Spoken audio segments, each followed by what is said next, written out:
Hello à toi et bienvenue dans ce nouvel épisode de Vibe avec ton enfant intérieur, épisode 33 et dernier épisode de l'année. Alors, pour être totalement honnête avec toi, je pense que c'est la 5e fois que j'enregistre cette intro et à chaque fois je le bug à un moment donné. Alors, est-ce que c'est la fatigue ? Est-ce que c'est le perfectionnisme qui vient du coup avec la fatigue ? Je pense que ça doit être ça. Donc j'ai décidé que cette intro, ça serait la bonne, d'accord ? Et que quoi qu'il sorte de ma bouche, c'est dit avec amour, avec bienveillance et avec l'intention, comme d'habitude pour ce podcast, de t'aider à reconnecter avec ton enfant intérieur et donc de te rappeler qui tu es vraiment, à ton corps, à ton essence, à ton cœur. Donc je suis toujours ravie et honorée que tu me prêtes tes oreilles pendant à peu près 1 heure pour que tu puisses explorer toi aussi ta relation avec ton enfant intérieur. Si tu écoutes ce podcast, alors ça veut dire que tu es sur un chemin d'introspection. Si tu écoutes sur ce podcast, ça veut dire que tu es déjà en connexion avec ton enfant intérieur. Si tu écoutes ce podcast, c'est que tu as envie d'aller plus loin, d'apprendre à mieux t'aimer, mieux te comprendre, pour être en mesure de t'autoriser à réaliser tes rêves, pour aider ce monde qui en a grandement besoin. On a vraiment besoin de guerriers et de guerrières de la lumière, et je pense que ce travail d'introspection avec ton enfant intérieur, via le podcast, via les ressources que je crée, et également via d'autres ressources, est un travail de lumière. Donc merci d'oser, merci d'oser explorer, merci d'être présent. Donc maintenant qu'on a mis la gratitude, je trouve ça assez fou en fait qu'on soit presque en 2024, même si le temps ne veut pas dire grand chose. Et quand même, j'ai l'impression que les choses s'accélèrent, j'ai l'impression qu'il y a des putains de bons quantiques que je fais moi personnellement, mais qu'on fait aussi à une échelle collective, où les choses vont très très vite et ça peut donner parfois le tournis. Et donc, ce qui peut aider, selon moi, c'est vraiment de prendre le temps d'être ancré dans l'instant présent. Et je te dis ça en étant moi-même en perpétuel travail pour faire ça, en fait, pour être juste présente et pas être dans les anxiétés du passé ou les éventuelles choses du futur qui peuvent arriver. Bien évidemment, quand je te parle, je me parle aussi à moi-même, c'est des rappels, hein. Et donc, de prendre le temps, en fait, s'autoriser à vivre, en fait, tout simplement. Et pas à vivre en mode survie, mais vraiment à vivre en mode, ok, en fait, je mérite de guérir, je mérite de me sentir bien, je mérite de me sentir en sécurité, je mérite de réaliser mes rêves, je mérite d'exister. C'est un chemin d'une vie et c'est un beau chemin en même temps. Et ça fait du coup une transition vers la retraite pour laquelle il reste quelques places, donc du 29 mars au 1er avril. Je pense que ces moments-là, qu'on a parfois tendance à considérer comme superflus, sont en fait des moments essentiels. Ouais, des moments vraiment charnières. J'ai réalisé moi cet été que, voilà, en enchaînant 3 retraites, que ça avait été des éléments très puissants dans ma transformation, dans ma guérison. Et c'est ce que j'ai envie de t'offrir également du 29 mars au 1er avril, dans la retraite initiation reparentage, 100% féminine cette fois-ci, dans laquelle je t'invite à oser te donner ce temps et cet espace pour vraiment faire ce que tu dis que tu as envie de faire, tu vois. On dit souvent qu'on a envie de guérir, on dit souvent qu'on a envie de se sentir mieux, on dit souvent qu'on a envie de se connecter avec son enfant intérieur. Et parfois, en fait, quand il s'agit de passer à l'action, on se rend même pas compte que toutes nos croyances limitantes, toutes nos peurs, tous nos blocages viennent nous donner des raisons qui nous semblent totalement valables et qui nous disent « Ah ben non, en fait, je peux pas le faire ». C'est parfois difficile de discerner des vraies raisons et le bullshit qu'on se met dans notre tête. Donc, ce message s'adresse à toi si jamais t'es une bullshiteuse professionnelle comme moi, je le suis aussi pour moi-même par rapport à plein de trucs que j'ai envie de faire et je me dis « Ah mais non, je peux pas parce que X ou Y ». Viens, on arrête de se mentir. Viens, on se donne vraiment les moyens d'incarner les personnes, les femmes en l'occurrence, parce que cette retraite est 100% féminine, mais ce message il s'adresse à tout le monde. Viens, on se donne vraiment les ressources, les opportunités d'être et d'incarner qui on a envie d'être. Viens, on ose faire briller et faire vibrer notre lumière et nos dons. Viens, on ose connecter avec nos enfants intérieurs et donc du coup dans la foulée sûrement apaiser et guérir les enfants intérieurs qui sont venus avant nous dans notre lignée et qui viendront sûrement après nous. Viens, on ose se dire qu'on peut vraiment changer le monde en fait, et c'est pas une phrase que juste Nelson Mandela ou Mère Teresa peuvent dire, c'est une phrase qu'on peut chacun incarner vraiment. Et je pense profondément, du plus profond de mon cœur et du plus profond de mon âme, que de s'autoriser des moments où le temps et l'espace sont consacrés 100% à un thème, à une mission, à une intention, à savoir là, d'apprendre à se reparenter, c'est incroyable. Non, j'ai envie de dire plutôt c'est croyable. C'est croyable ce que ça nous fait faire comme bond quantique, comme saut dans le temps. On a l'impression qu'il y a des objectifs qui n'étaient pas possibles avant, et en fait on se rend compte qu'on a sauté une timeline en s'autorisant à exprimer nos émotions, en s'autorisant à libérer notre corps d'émotions qui sont bloquées, en s'autorisant à être vulnérable devant d'autres personnes, en s'autorisant vraiment à marcher là où notre bouche est. C'est un peu bizarre en français, mais en s'autorisant à walk the talk, basically. C'est-à-dire qu'on va juste incarner le changement qu'on dit vouloir. Donc, du 29 mars au 1er avril, c'est l'invitation. Il reste encore quelques places en Bretagne, 100% féminine, avec un programme qui a été conçu pour t'accompagner sur ce chemin. Je vais continuer de parler de cette retraite parce qu'elle me tient très à cœur.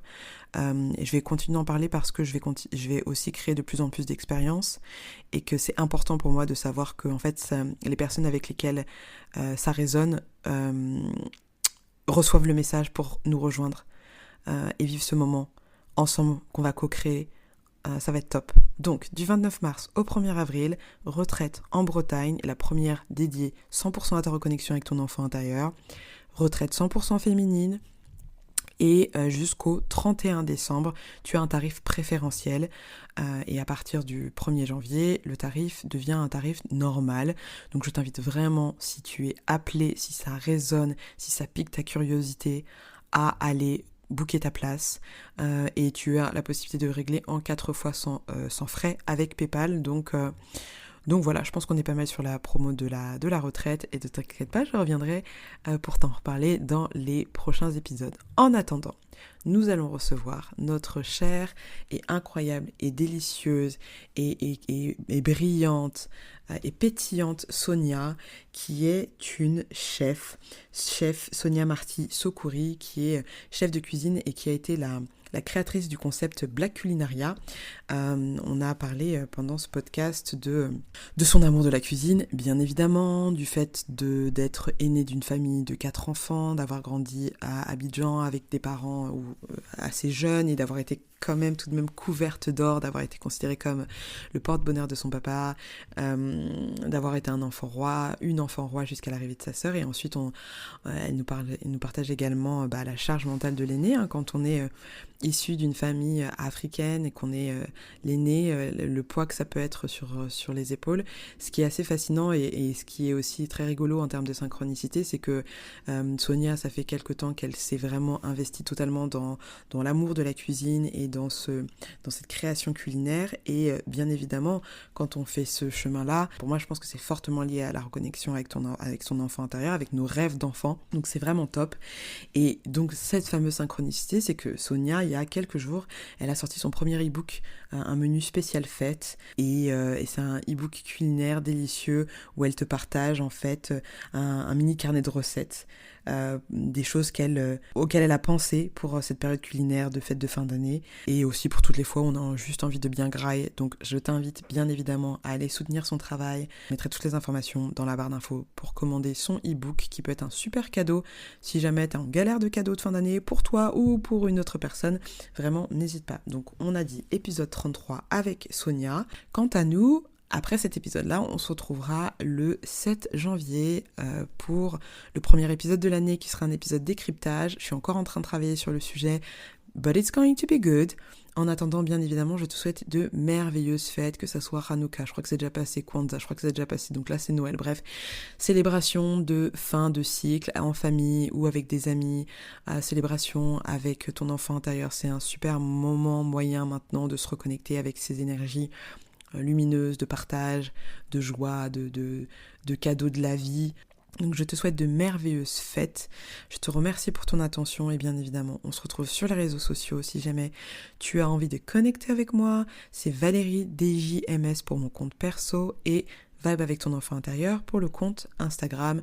La newsletter également va reprendre, je pense, en janvier, et tout plein de choses que je suis en train de créer, les marches dans la forêt, les events, les ateliers. Franchement, 2024, ça va être trop stylé. J'ai juste l'impression qu'on est déjà au mois de mars parce que j'ai mon calendrier qui est bien booké jusqu'au mois de mars, mais tout va bien, tout va bien. Voilà, on parlait d'instant présent, je vais d'ailleurs m'y mettre. Anyway, je te souhaite une belle écoute, à très très vite, on est ensemble. Bye! Hello à toi et bienvenue dans ce nouvel épisode de Vibe avec ton enfant intérieur, je suis Valérie et aujourd'hui c'est un nouvel épisode avec une nouvelle invitée et chaque épisode, chaque dimanche à 10h10 précise, on va pouvoir explorer la relation intime avec l'enfant intérieur de l'invité qui est présente, donc je suis hyper contente. Et en fait, dans le choix de mes invités, j'essaie vraiment d'avoir une diversité de profils, en tout cas. Alors bon, c'est vrai qu'il y a quand même peut-être plus une majorité de femmes, donc on va essayer de rééquilibrer les hommes. Si vous pouvez venir, ça peut être cool. Mais également, j'aime bien l'idée d'interviewer voilà, des personnes qui travaillent en entreprise, des personnes qui sont des artistes. Et là, je crois qu'on a... Ah non, c'était la deuxième, actually. Tu es la deuxième... comment est-ce que je peux t'appeler ? Artiste culinaire, en fait. Parce que j'ai reçu Nathalie dans l'épisode je sais plus combien. Et donc je suis quand même hyper contente de t'avoir aujourd'hui, Sonia. Comment est-ce que tu vas ? Hello Valérie, ben ça va très bien. Dans la grisaille parisienne. Eh oui, parce que je crois savoir que toi tu es plutôt sous les tropiques. Exactement, ouais, c'est ça. Ouais, même si c'est Quelle chance. un peu couvert encore, mais bon, c'est quand même la vibe de Dakar, quoi, donc c'est cool. C'est ça. Dakar que j'ai eu l'occasion de voir l'année dernière pour la première fois. Nice. Et qui m'a donné une claque. Hein. Ouais. Je m'attendais pas du tout à ça. Mm-hmm. Je m'attendais pas du tout à ça, comme quoi, parce qu'on avait moi je suis de Côte d'Ivoire, tu vois, donc tous, nous, tu sais, les Ivoiriens, on a un peu cette arrogance française où on croit que il y a nous et puis il y a les autres. Exactement, j'adore. Mais c'est ça qui fait votre charme, en fait, je trouve, aussi, tu vois. En même temps, hein. On se dit, les Ivoiriens, bon. Ben voilà. Je commence toujours ce podcast, Sonia, avec cette question, c'est qui es-tu en ce moment ? Alors, en ce moment, je suis une quadra, totalement épanouie, qui explore d'autres pistes, qui a passé 15 ans de sa vie dans un domaine et qui est en pleine reconversion, qui se découvre de nouveaux talents, ou en tout cas qui explore ses compétences peut-être cachées. Et donc, je suis comme une enfant, comme une grande enfant, je m'amuse. Je suis bien là. Je pense que qui je suis en ce moment, c'est ça. C'est cette femme dynamique qui a envie de faire plein de choses. Alors à un moment donné, il faut recadrer parce qu'on peut pas tout faire. Mm-hmm. Mais ouais, c'est ça. J'en suis là. Je crois que je suis même peut-être un peu inconsciente même, parce que je crois que je suis en train de prendre un chemin, je sais même pas où le chemin il m'emmène, mais j'y vais quand même. C'est les meilleurs chemins, ça. Super. Voilà. Et donc du coup, tu as dit que donc t'avais passé 15 ans de ta vie dans un domaine et là tu es en train de switcher dans un nouveau domaine. Tu peux nous expliquer de quoi il s'agit exactement ? Oui, bien sûr. Alors, c'est la gastronomie. Hein, tu m'as introduit tout à l'heure en disant que j'étais la deuxième artiste culinaire. Alors, artiste, c'est un grand mot, mais quoique, je me définis comme vraiment une artiste, vraiment. Parce que, pour la petite histoire, et j'aime bien la raconter comme ça, je dis, si vous m'aviez connue il y a 23 ans, vous m'aurez connue artiste, styliste, créatrice de mode, par exemple. Ça se voit dans ton flow, en fait. Je capte maintenant. Voilà. Donc, j'ai toujours aimé... tout ce qui est visuel, artistique, etc. Et puis, je trouvais que dans le métier que je faisais, j'exprimais pas tant que ça, cette créativité-là qui manquait. Et donc, j'ai voulu, en fait, me reconnecter, je pense, à cette âme de créatrice. Sauf que, entre 2000 et maintenant, il y a eu plein de choses qui se sont passées. Ma vie a évolué et puis j'ai rencontré les arts culinaires et j'adore ça. Moi, je suis une épicurienne dans l'âme. J'adore le bon, le beau, l'esthétisme. J'adore voyager. Je suis l'une de celles, en tout cas, je fais partie des personnes qui sont capables de prendre un billet d'avion parce qu'on leur a dit qu'il y avait un restaurant qui a ouvert en plein cœur de Londres et que ça vaut le détour et qu'il faut y aller. Donc, tu vois, je vais prendre mon billet pour aller passer le week-end à Londres, pour aller manger dans ce restaurant-là. Pas forcément pour aller faire du tourisme, mais d'abord pour ce restaurant et après je fais le tourisme. Donc, j'aime ça. Et puis, si tu veux, au fur et à mesure, de fil en aiguille, en voyageant, mais ça a ouvert, en fait, mes papilles, tu vois, sur ce côté gastronomique. Tu vois, je me suis dit, j'aime vraiment ça, l'art de la table. J'aime m'installer, cuisiner, inviter à la maison, ouvrir une bonne bouteille. Enfin, tu vois, j'adore ça, quoi. Et donc, c'est comme ça que je suis plongée j'étais plongée dans cet univers culinaire. Et puis, j'ai eu envie, en fait, d'explorer cet univers-là avec toutes les influences africaines qu'on a. Comment je l'exprime, moi, sachant que pendant ces 15 années où j'étais dans l'immobilier, j'ai toujours, en fait, été très intéressée par les gastronomies africaines avec un concept que j'ai appelé Black Culinaria, qui promeut l'excellence des gastronomies noires, donc qui révèle des chefs afro, des entrepreneurs food et tout ça. Et puis je me suis dit, ben voilà, ils font un travail extraordinaire, mais moi j'ai envie de faire un peu comme eux. J'ai envie de travailler une aubergine africaine à ma façon, une banane plantain, comment je ferais moi, tu vois. Et donc voilà, donc c'est comme ça que j'en suis arrivée là, à 40 ans. À 40 ans, clairement, je me suis posé la question de c'est quoi le next step, pardon, pour la deuxième partie de ma vie. Et ouais, parce que 40 ans, j'estime qu'on est vraiment dans la deuxième partie de sa vie, tu vois. J'ai fait une belle première partie. J'ai mis au monde un formidable garçon qui est grand, qui fait sa vie maintenant.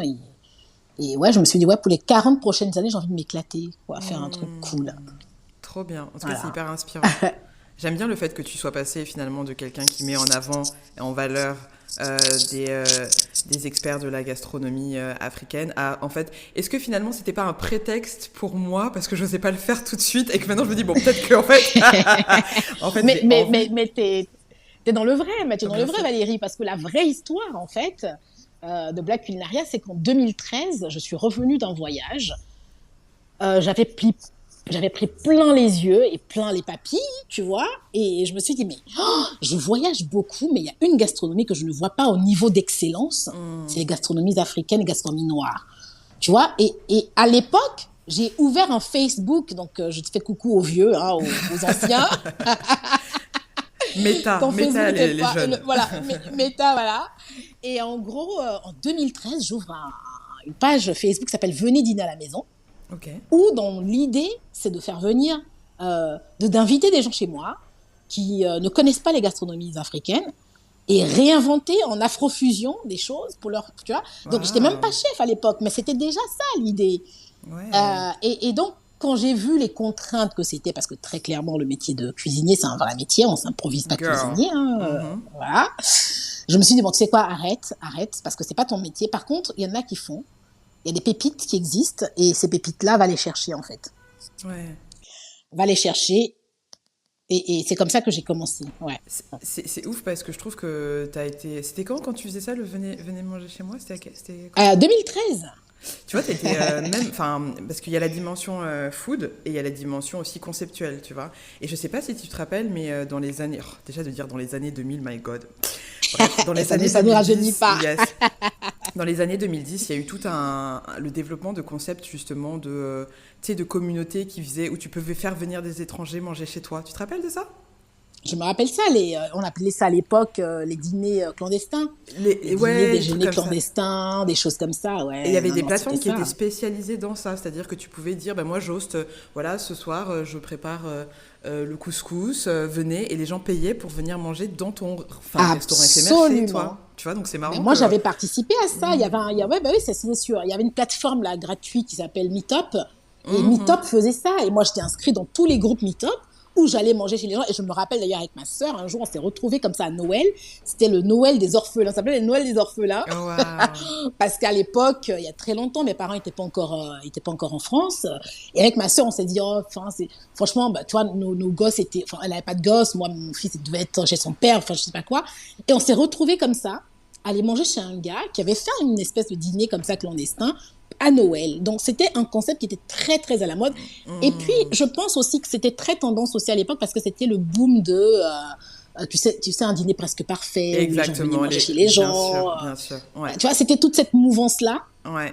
Et c'était aussi les débuts du boom aussi culinaire à la télé. Ouais. Avec tous les chefs, Top Chef qui venaient de naître. Enfin, vraiment, c'était vraiment cette tendance-là où la cuisine revenait, elle était jamais partie, mais elle était au centre maintenant des préoccupations, tu vois, des familles, des Français, voilà. Donc c'était ça, c'était le tout début. Ouais. Ah, c'est ouf, c'est ouf. Et donc, du coup, est-ce que tu peux nous présenter, s'il te plaît, ton enfant intérieur? Quel âge elle a? Qu'est-ce qu'elle aime faire? Est-ce qu'on l'appelle d'une manière particulière? C'est quoi sa vibe? Est-ce qu'elle aime cuisiner comme ça? Alors, mon enfant intérieur, alors déjà, j'ai un surnom. Mhm. Quand j'étais petite, ma maman, quand ma mère était enceinte, elle avait une petite dans son quartier qui s'appelait Méméchou. Et elle trouvait ça super mignon, Méméchou, Méméchou. Alors, on ne sait pas trop ce que ça veut dire, hein. Et donc, elle a dit à la petite, quand je vais accoucher, ma fille, t'es tellement mignonne que ma fille va s'appeler comme toi. Et quand je suis née, Oh. on m'a donné ce sobriquet de Méméchou. Et si tu vas en Côte d'Ivoire, si tu dis Sonia, en fait, on ne me connaît pas. Tu vois, dans mon quartier et tout ça. Si tu dis Méméchou, mes tantes, mes oncles, mes grands... Et tout ça, c'est Méméchou, en fait. D'accord. Et Méméchou, en fait, c'est l'aînée d'une famille de 4 enfants. Elle est née dans une famille enfin, elle est l'aînée d'un couple très jeune. Donc, mes parents m'ont eu à 19 ans. Enfin, ouais, c'est ça, Waouh. 19, 20 ans et 24 ans. Hein, ma mère avait D'accord. 20 ans, mon père en avait 24, très jeune. Dans un environnement abidjanais, moderne. C'était les années 80, hein, donc c'était les heures de gloire de la Côte d'Ivoire, tu vois. Il n'y Hmm. avait pas de problème, il n'y avait pas de soucis. Le pays était riche, prospère. Moi, je suis née dans ce couple-là où moi, j'ai été couverte d'or, comme dit mon papa, parce que j'ai été le Hmm. porte-bonheur de mon père. Waouh. Quand mon père m'a mis au monde, dans l'année de ma naissance, il a eu son premier job. Et il Waouh. était tellement content que, ouais, ils m'ont couvert vraiment d'or. Ils m'ont habillée de mes 0 à mes 5 ans chez les meilleurs habilleurs pour enfants du pays, tu vois. Et à l'époque, tout ce qui venait de France était très tendance. Donc, tu vois, les marques françaises qui étaient Hmm. installées. Non, non, j'étais une enfant chérie, gâtée, avant que mes petits frères ne viennent me ravir la place. Qui ne débarque pour secouer tout ça, dire que mais tu crois même que tu es qui? Mais voilà, c'est ça. Et alors, ma mère a mis du temps entre tous ses enfants, hein. Entre moi et ma petite sœur, il y a 5 ans. Entre ma petite sœur D'accord. et celle d'après, il y a 4 ans. Et entre celle d'après et le dernier, il y a 6 ans. Tu vois, D'accord. donc c'est vraiment une génération, ça fait très large. Donc d'ailleurs, moi, je suis un peu la petite maman de mon dernier petit frère, parce qu'on a 15 ans Hmm. d'écart. Ouais. Et si tu veux, je suis restée cet enfant un peu roi jusqu'à mes 5 ans. Et puis quand ma petite sœur est née, euh, tu sais, en Afrique, c'est toujours ce truc où faut vite faire les enfants après, tu Hmm. vois, les uns après les autres. Et ma mère, du coup, elle a quand même vachement désiré avoir un deuxième, mais comme elle avait peut-être du mal, ou quand je connais pas son histoire, hein, je vais pas la raconter à sa place, mais le deuxième est venu un peu tard. Et c'est vrai que quand elle est arrivée, c'était vraiment l'enfant désiré. D'ailleurs, ma sœur s'appelle Désirée. Et ce Oh. côté désiré, je me suis sentie, moi, du coup, plus désirée, en fait. Je me suis dit, mais Bien moi, sûr. je suis pas désirée, tu vois. Et ça créait une espèce de petite rivalité comme ça pendant longtemps avec ma petite sœur, où en fait, ouais,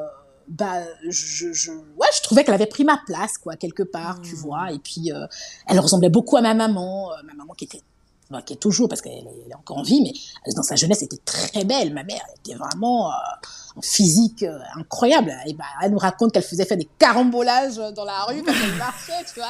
La Tellement elle était mater. magnifique. Bon, voilà, elle allait rajouter un peu à sa somme, quoi. J'adore. C'est le côté ivoirien. Ah, faut toujours que l'histoire soit un peu fantastique, sinon c'est pas Mhm. drôle. Mhm. Et si tu veux, mon père aussi très bel homme, hein, bon, voilà, toujours très élégant. Moi, je ressemble beaucoup à papa. Et ma petite sœur ressemble à maman. Mais tu sais, c'est ce truc-là où, quand t'es petite fille, tu vois, surtout quand t'as une maman qui est très belle, tu as toujours ta maman comme modèle, tu vois. Tu as envie de la ressembler, tu as envie d'être un peu. Moi, je me cachais pour mettre ses escarpes, hein, d'ailleurs.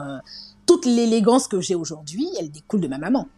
Bien sûr. Ma mère s'habillait chez les grands couturiers à Abidjan. Elle avait des chaussures magnifiques. Je me rappelle de ses parfums. C'était soit opium, soit c'était, enfin, elle avait des parfums. Enfin, c'était incroyable. Tu vois, c'est une femme d'une élégance incroyable. Et moi, je voulais lui ressembler. Sauf que, physiquement, je ressemble à mon père. Et comme ma petite sœur naît et que ma petite sœur ressemble comme deux gouttes d'eau à ma mère, ben, ça augmente le degré Ouais. de jalousie, tu vois. À Bien sûr. 5, 6, 7, 8 ans, 9 ans. Je me dis, bah non, je suis pas, en fait, celle qui a été choisie par ma mère. C'est pas possible, quoi. Hmm. Et donc, je me nourris un peu avec ça. Bon, voilà, mais après, ça me fait pas plus de mal que ça. Enfin, en tout cas, enfant, je m'en rends pas compte, en tout cas, tu vois. Et plus tard, en grandissant, c'est là où je découvre que ma petite sœur, en fait, me prenait, elle, pour modèle. Elle m'a toujours admirée, toujours. C'est marrant, hein, comme quoi. C'est En fou, fait, hein. c'est fou. Quand tu parles pas avec les gens, tu ne sais pas, en fait. C'est Exactement. incroyable. T'as Ouais, résumé ouais. le truc. Si tu parles pas avec ta fratrie, si tu parles pas avec ta famille, tu peux pas savoir ce qui se passe dans la réalité de l'autre. Tu peux juste rester dans ta Ouais. propre réalité en disant ah mais moi nanana et en fait tu te rends compte que la personne sur laquelle où tu es en compétition elle-même elle te regarde comme ça en disant ah j'aimerais trop être comme elle parce que je l'aime trop parce qu'elle est géniale Exactement. etc etc etc. C'est C'est tout ouf. à fait ça, c'est tout à fait ça, voilà. Et puis donc, alors, à l'école, j'étais pas brillantissime, hein, faut être très honnête, parce que je pense que j'avais une fibre très artistique qui a pas été explorée. J'étais la première en art plastique tout le temps. J'ai toujours dessiné, pardon, j'ai toujours fait de très beaux dessins. Et donc, j'étais première en art plastique. Tout ce qui était artistique, c'était moi. Et puis, très vite, j'ai commencé à dessiner. Très, très vite. J'ai commencé à faire d'abord des BD. Je faisais beaucoup de BD. J'aimais ça. Je lisais beaucoup de BD aussi. Et puis, quand j'ai commencé à avoir 13 ans, 14 ans, j'ai commencé à dessiner des vêtements. Et je me rappelle, par exemple, en sixième, quand je suis rentrée en sixième, j'ai dessiné ma propre jupe d'uniforme, parce que vous savez qu'en Côte d'Ivoire, on a des uniformes. Donc, on a la jupe bleue, le corsage blanc, enfin la veste blanche. Et ma jupe a été reprise, Valérie, par tout le collège. Toutes les filles ont recopié ma jupe. Ok. C'était ma J'adore. première création de mode. C'était ma toute première. Voilà. J'adore. Et puis depuis, j'ai toujours été voilà, dans ce truc-là, parce que en Côte d'Ivoire, il était beaucoup plus facile de faire reproduire un vêtement. Ça coûtait moins cher avec les petits tailleurs, les petits couturiers, que d'acheter du prêt-à-porter. Donc, du coup, je faisais vraiment quasiment beaucoup de dessins pour faire ma garde-robe, en fait. Hein. Donc, toujours dans cette fibre artistique. Donc, je grandis comme ça. Voilà, jusqu'à... Enfin, voilà. Mes souvenirs d'enfance, c'est ça. Hein. Donc, ouais, mais très copine aussi. Voilà, je sais celle qui était la meilleure copine de tout le monde. Enfin, tout le monde voulait être mes amis. Voilà, un peu, pas leader, forcément, pas toujours leader, mais ouais, celle qui était intégrée dans tous les groupes. Ouais. D'accord. Et Et des fois, les faux groupes en plus, hein, des faux trucs. est-ce Enfin, que des bêtises, que des conneries, j'étais là-dedans. est-ce que parce que tu as dit que tu as été couverte d'or, est-ce que tu sens que ça a un impact sur la femme que tu es aujourd'hui d'avoir reçu autant d'amour pendant tes 5 premières années sur ton estime de toi, sur l'amour de toi? Alors, est-ce que je m'en souviens? Alors, moi, c'est mes parents qui m'ont raconté. Je pense que mes premiers Bien sûr. souvenirs, ils n'existaient pas. Mais après, si j'entends les théories tu sais, de souvenirs qui s'ancrent en nous, peut-être, hein, peut-être. Tu vois que c'est ancré. Peut-être que c'est ce qui fait que j'aime les belles choses et que j'ai cet attrait, ouais, peut-être pour le luxe, pour les choses de qualité. J'en sais rien. Ouais, peut-être, sans doute. Je saurais pas te répondre comme ça, honnêtement, en te disant oui, mais probablement. D'accord. Et donc du coup, c'est à partir de quel moment est-ce que ça a shifté avec ta sœur du coup? Euh, je pense que c'est à partir, à mon avis, ouais, ça devait être à partir de 7-8 ans, peut-être.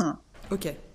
7-8 ans. Et oui, oui, donc je pense que c'est à partir à mon avis, je dirais, ouais, peut-être 10 ans, peut-être 10 ans. Où, tu sais, on est dans l'enfance encore, mais on sent qu'on n'est pas très, très loin de l'adolescence. Enfin, on commence à rentrer, tu vois, dans la préadolescence. Où tu switches aussi, tu vois, tu quittes l'école primaire, tu commences à rentrer au collège. Et tu sais, c'est très dur, tous ces changements-là, où tu as un cocon, tu as tes amis, tu as tes copines, et puis il faut changer, donc il faut asseoir son identité, il faut asseoir, tu vois, qui tu es. Et je pense que à ce moment-là, si tu n'as pas eu peut-être ouais, une base solide, un amour très fort, un accompagnement, peut-être que tu te perds un peu, et peut-être que à un moment donné, je me suis rendu, enfin, peut-être que j'ai eu le sentiment. Moi, je dis toujours, j'ai eu le sentiment parce que moi, je vois de mon prisme, pas le prisme de mes parents, Exactement. de mon Bien prisme sûr. à moi, j'ai peut-être le sentiment que c'est pas que j'ai pas été peut-être aimée autant que ma sœur, mais peut-être pas assez regardée, tu vois. Peut-être que ma sœur, j'avais le sentiment que ma sœur peut-être prenait plus de place dans le cœur de mes parents, Tu vois, en plus c'était un enfant fragile, elle était très fluette, elle était un peu maladive comme ça. Enfin, donc beaucoup de protection autour. Moi, je suis très robuste. Moi, je suis quelqu'un de très trapu. Tu vois, je suis petite. Hein, je fais 1 mètre à peine 60, toujours très. Enfin, tu vois. À part ma seule pathologie que j'ai qui est l'asthme, mais j'ai aucune pathologie du tout. Enfin, la nana, elle court, elle monte les arbres, tu vois. Et donc, ce côté, mais toi, t'es robuste, toi, tu peux y arriver, et ta petite sœur est plus délicate, tu vois, ce côté délicat. Ouais, ouais, peut-être que c'est à ce moment-là, je me suis dit, oui, bah, en fait, on lui passe tout, moi, on me passe rien, quoi. Tu vois, ce genre de choses. Ouais. Mm. Hmm. Ouais. Ouais, c'est fou. Et donc, du coup, est-ce que tu sais, on parle souvent de charge mentale de l'aîné. Est-ce que c'est quelque chose que tu as ressenti? Parce que là, on parle de ta petite sœur, mais après, tu as eu aussi 2 autres frères qui sont venus. Donc, tu dis qu'il y a 15 ans d'écart avec toi et ton dernier petit frère. Est-ce que tu as senti qu'il y avait une pression particulière qui était mise sur tes épaules du fait d'être justement l'aîné, de devoir peut-être montrer l'exemple, etc., etc. Ou Ah pas oui, du oui, tout? oui, oui, bien sûr. Oui, bien sûr, cette charge, je l'ai eue, mais assez vite d'ailleurs. Euh, Moi, mon petit frère, les souvenirs que j'ai de mon petit frère quand il naît, jusqu'à ce qu'on se sépare, parce qu'à un moment donné, je quitte la famille pour venir faire mes études en France, euh, j'ai des souvenirs d'être vraiment sa maman. Tu vois, il avait même Hmm. un petit tic où le soir, à la fin de la journée, quand il avait fini ses devoirs et tout ça, il était tout petit, hein. Moi, je vais avoir 15 16 ans. Il aimait bien venir se blottir contre moi, tu vois, dans le canapé. Et puis, il avait même un truc où il mettait sa main comme ça dans ma robe. Et tu sais, il mettait sa main, tu sais, même mes tétés, tu vois, il touchait mes tétés et tout Hmm. ça. Mais c'est mon fils, donc pour moi, c'était OK, quoi. Je me dis, mais c'est mon bébé. Hmm. Ouais, donc, la charge de l'aîné, oui. Et puis, tu sais, ce truc où souvent, tu fais des choses. Il y a peut-être il y a une dispute entre tes frères et toi. Et puis, on te dit, ouais, mais t'es l'aîné. Fais table rase parce que t'es l'aîné. Tu vois, c'est toi qui dois au contraire, comment dire, relativiser. Tu es l'aîné. Ce truc-là, heureusement que, au final, moi j'ai des petits frères extra qui ont jamais, tu vois, utilisé ce truc de tu es l'aîné pour avoir des comportements, on va dire, mal polis ou quoi que ce soit. Heureusement, heureusement. Je pense que bon voilà, mes parents étaient comme des parents qui ont bien éduqué leurs enfants quand même malgré tout. Mais je pense que cette phrase-là, qui est souvent dite dans les familles, ça peut avoir un revers incroyable quoi. Ouais. Faut arrêter de déresponsabiliser les enfants au motif que l'aîné doit prendre tout. Enfin Ouais. non non non, au contraire quoi. Tu vois. Ouais. Donc ça c'est ouais, ça c'est peut-être quelque chose qui m'a un peu ouais, qui m'avait saoulé beaucoup d'entendre ça ouais. Ouais.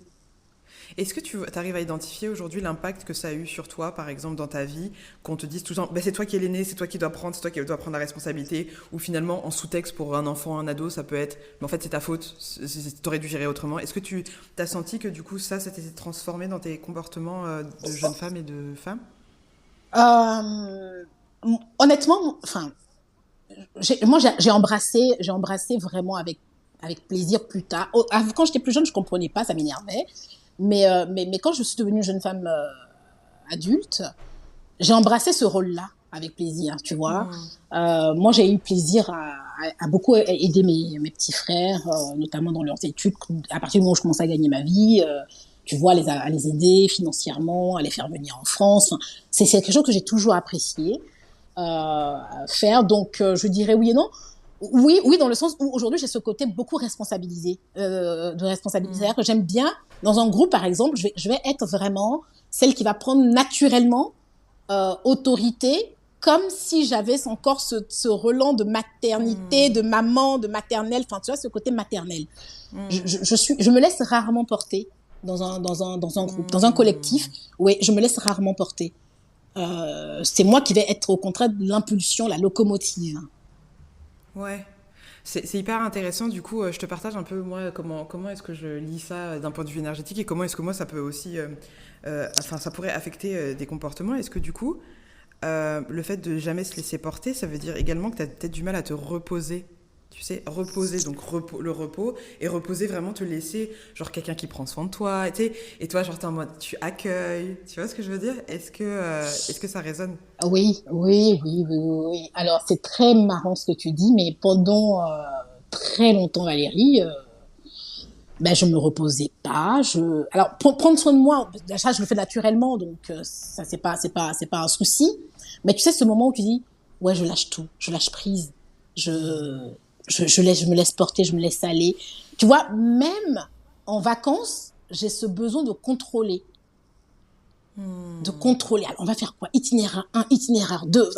Et tu vois, même quand je vais en vacances soit avec mon fils ou avec mon conjoint, c'est ok, voilà, tac, tac, on va faire ça, 8 heures du matin. Tu sais, les programmes, moi je suis très friand, par exemple, Ouais. des groupes organisés. Alors ça saoule, par exemple, mon fils. Alors mon fils, lui, c'est vraiment quelqu'un de très aérien. Très aérien.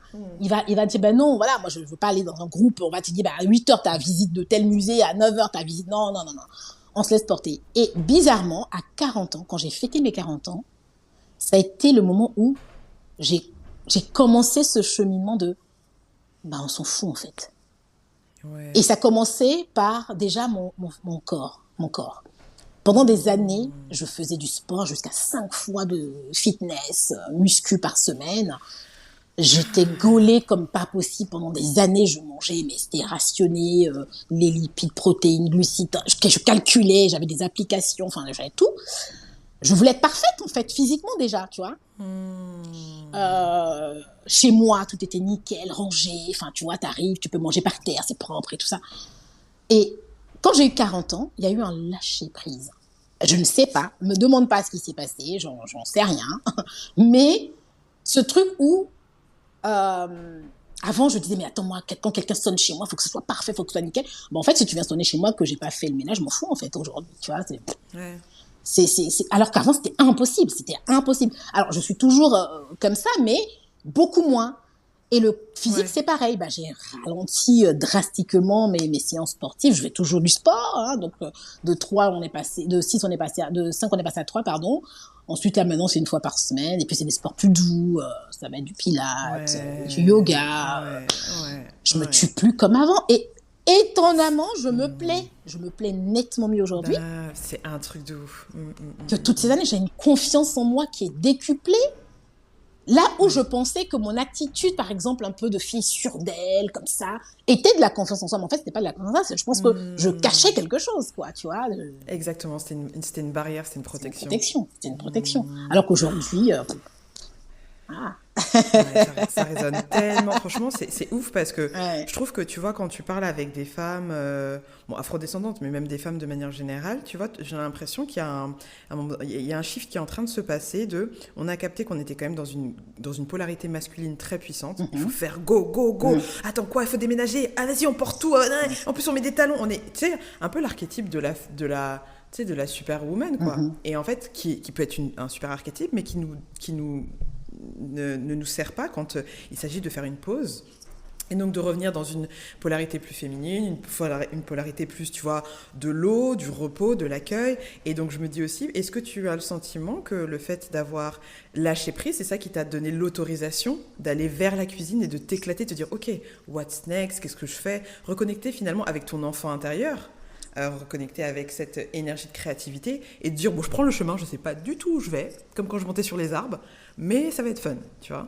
Absolument. Absolument. Je pense qu'aujourd'hui, ouais, ce contrôle incessant de tous les pans de ma vie, il faut que je fasse carrière. Moi, c'était ça, tu vois. Bien que j'ai cette fibre artistique, il fallait que je fasse plaisir aussi à ceux dans les yeux de qui je voyais cette autorité qui étaient mes parents, tu vois. Mes parents ont toujours rêvé d'avoir des enfants qui ont fait des grandes études. Mes petits frères et sœurs ont fait des belles études, des doubles masters en finance, enfin des choses comme ça, tu vois. Et moi, je me suis dit non. Moi, il faut que voilà, mes parents m'ont dit tu fais pas la couture, tu fais pas la mode, mais il faut que je leur montre qu'ils ont raison. Oui, voilà, donc l'idée de carrière, je voulais vraiment voilà, faire honneur à mes parents, tu vois. Et donc, j'ai eu besoin de ce contrôle, faire des études. Et quand j'ai atteint mon plafond de verre, ça coïncidait vraiment avec les 40 ans. Hein. Je me suis dit, mais là, j'ai tout fait, j'ai tout montré, j'ai tous les diplômes possibles et inimaginables. Je suis juriste en droit immobilier, j'ai fait, voilà, je suis responsable d'un service dans un grand groupe du CAC 40. Enfin, je cadre. Non, mais en fait, est-ce que ça correspond vraiment à qui je suis? Et ben en fait non, maintenant je veux vivre ce retour, tu vois, à ce que j'ai en moi, que toi tu appelles cet enfant intérieur. Bah oui, j'ai envie de me reconnecter à elle, et cet enfant-là, c'est une fille très légère. Alors tu vois, par exemple, pour revenir un petit peu dans ma jeunesse, j'ai souvenir d'une Sonia, quand je pense des fois à moi, avant ce côté tout contrôlé, tout ça, j'ai souvenir d'une Sonia très aérienne, justement. J'aime bien reprendre ce mot-là, et je me rappelle, Comme comme ton mon fils, fils, quoi. et je me rappelle un jour, mon ex-mari m'avait, au début de notre rencontre avec mon ex-mari, on était à Abidjan, et on était à Grand Bassam, au bord de la mer. Alors tu me diras, le cadre était idyllique, donc tout prêtait aussi à ce que j'ai cette attitude-là de très zen. Et il m'a dit, ce que j'aime chez toi, Sonia, c'est que tu es apaisante. Et Waouh. honnêtement, Valérie, ça fait 23 ans maintenant, parce que mon fils est né en 2002, et aujourd'hui on est en 2023. Et j'ai eu 40 ans en 2019. Et de 2000, à 2019, cette femme apaisante, moi-même je l'ai cherchée en fait. J'ai beaucoup cherché. Ce côté où, et tu vois, celui qui me connaît très bien, par exemple, on a l'air d'avoir, tu vois, d'être que je sois une femme, pétillante, elle parle, elle s'exprime, elle a tout, elle son mot à dire, elle est dynamique, etc. Mais en vérité, quand je suis bien, dans un moment bien, dans un beau paysage, je ne parle pas, Valérie, je ne parle pas. Parce que je suis en connexion totale avec ce qui m'entoure. Je ne parle pas. Et tu vois, il y a une histoire, par exemple, que je te raconte, une anecdote. Un jour, je suis allée voir des amis, on était partis à Marseille, on est allé un peu dans les calanques et tout ça à Cassis, et on traversait comme ça, tu sais, les chaînes les calanques, quoi. Et j'étais dans la voiture, j'étais à l'arrière, et je ne parlais pas. Et mes amis me connaissent, tu vois. Et donc, le mari de ma copine dit, ah tiens, c'est marrant, il y a une qu'on n'entend plus depuis un moment, ça fait, tu dors, Sonia? Et je dis, non, je dors pas, je suis juste subjuguée, là, je parle pas. Et ça, c'est moi. Et cette Sonia apaisante, je suis en train de la retrouver. Alors oui, je reste toujours dynamique, j'ai toujours des choses à dire, je fais 15 000 choses, mais je commence maintenant à me reposer, je commence à lâcher prise, et je commence à la rencontrer à nouveau, cette femme apaisante. Ouais.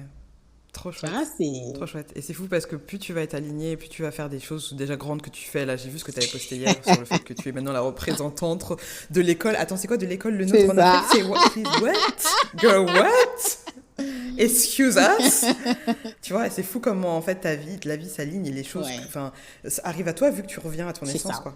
C'est C'est hyper ça. puissant. Tout vient, tout arrive. Euh, On arrive à la fin de cet épisode parce que je vais être respectueuse de ton temps. J'ai quelques dernières Bien questions sûr, à poser, avec grand Sonia, plaisir. par rapport à ton enfant intérieur. Si ton enfance était un plat, qu'est-ce que ça serait? Oh, si mon enfance était un plat... Alors moi, je vais repartir dans les plats de chez moi, parce que c'est ceux-là qui collent avec ce que j'aime. Je dirais que ce serait un plat d'aloko. Ce serait un plat d'aloko, parce que y a ce côté à la fois réconfortant, sucré, douceur de la banane plantain. Et puis, ça m'évoque des beaux souvenirs, en fait. L'aloko, apparemment, de ce que ma maman m'a dit, c'est un des premiers plats que j'allais acheter quand j'étais toute bébé. J'avais 2 ans, avec ma nounou de l'époque. Et il paraît qu'un jour, alors il paraît que je m'exprimais très très bien déjà, très tôt. Je parlais très tôt et je parlais très très bien. Et je suis allée un jour acheter un plat d'aloko avec ma nounou. J'avais 2 ans ou 3 ans.